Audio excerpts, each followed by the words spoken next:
Today we're going to be comparing the camera systems on these two phones. Here I have the Google Pixel 3 and on this side I've got the Google Pixel 7 Pro. There's been 4 years between these two phones, so let's have a look to see how much of an improvement the camera system has had. So if you've just stumbled across my channel, consider subscribing for 2 reasons.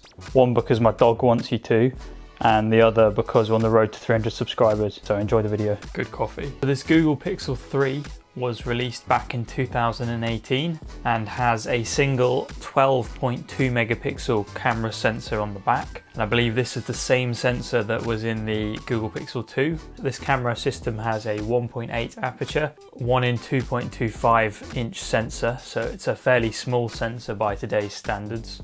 And the individual pixels were 1.4 micrometer in size, which actually isn't too small, but it is only a 12 megapixel sensor. The rear camera was able to shoot 4K at 30 frames per second, and the front camera was an 8 megapixel that capped out at 1080p video. On the other hand, the Pixel 7 was released in 2022 and has 3 cameras on the back: a wide angle, a main camera and a telephoto lens. The main 50 megapixel camera sensor is significantly larger than that's on the Pixel 3.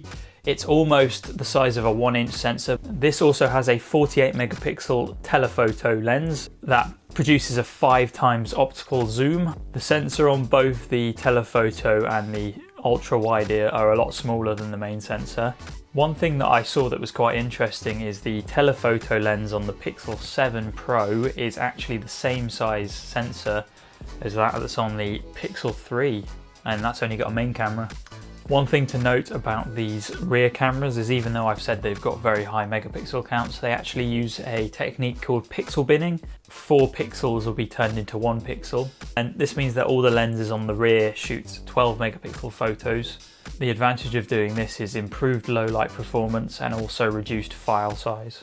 Moving over to the front camera on this Google Pixel 7 Pro, it has a 10.8 megapixel selfie camera that can also shoot at 4K 60. So when comparing the video capabilities of these two phones, the Pixel 7 Pro obviously wins. It's able to shoot 4K 60 from both the front and the rear cameras. This camera can also shoot 10-bit HDR video. So we're going to head outside and take some photos with these phones and compare the results. So we're outside and we're going to test the camera quality of both these phones. Try and get a similar photo of my dog. Cool. Right, I'm going to test the dynamic range by taking a picture of some of his leaves up in the sky. Good dog. Right, we're going to test portrait mode on my dog.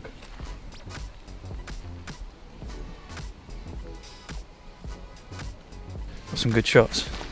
So we're going to test out the macro photography on both these cameras. Pixel 7 has a macro mode. I don't think this phone does. Just a macro mode, which uses the fisheye lens.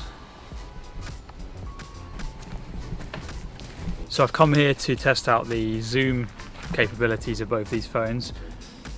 This phone just uses digital zoom and only allows you to zoom up to 7 times, whereas you can zoom up to 30 times on this phone with the telephoto lens. So we're just going to test it out, kind of zooming into the background.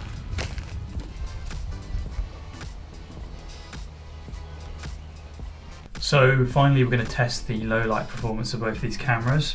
Because it's not dark outside, I've decided to come into my bedroom and I've turned the lights off and I've closed my blind, and I'm going to turn this off and then test the low light performance.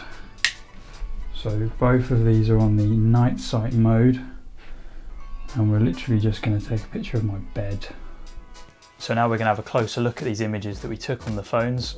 So I've got them all loaded on my laptop. We're going to start with the image of my dog.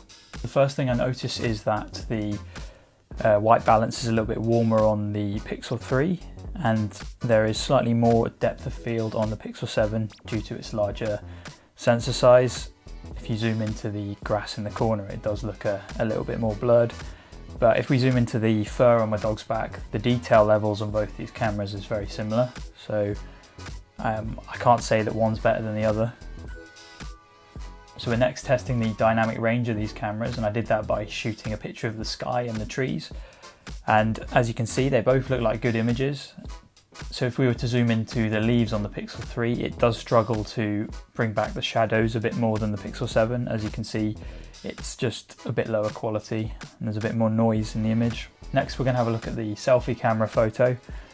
Both are fairly detailed. The only thing I can say is I think the skin tones look a bit nicer on the Pixel 7.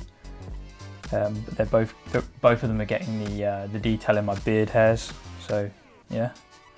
Moving on to testing out the portrait mode on both of these phones, I took a picture of my dog, and just from looking at these images, I actually prefer the image taken with the Pixel 3.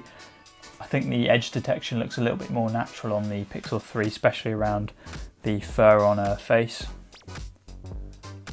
Looking at the macro photos we took, the Pixel 7 Pro has a macro mode, so it's a little bit unfair. But yeah, so you are able to get a bit closer with the Pixel 7 Pro. Next, going to test the zooming capabilities of these cameras. This is a bit unfair because the Pixel 7 Pro has a telephoto lens, and as you can see, looks way better than the Pixel 3. Just a lot more detail in the image. Finally, we're going to have a look at the low light photo that I took with these cameras of my bedroom, and looking at them both, they both look very good. I'm especially impressed with the Pixel 3.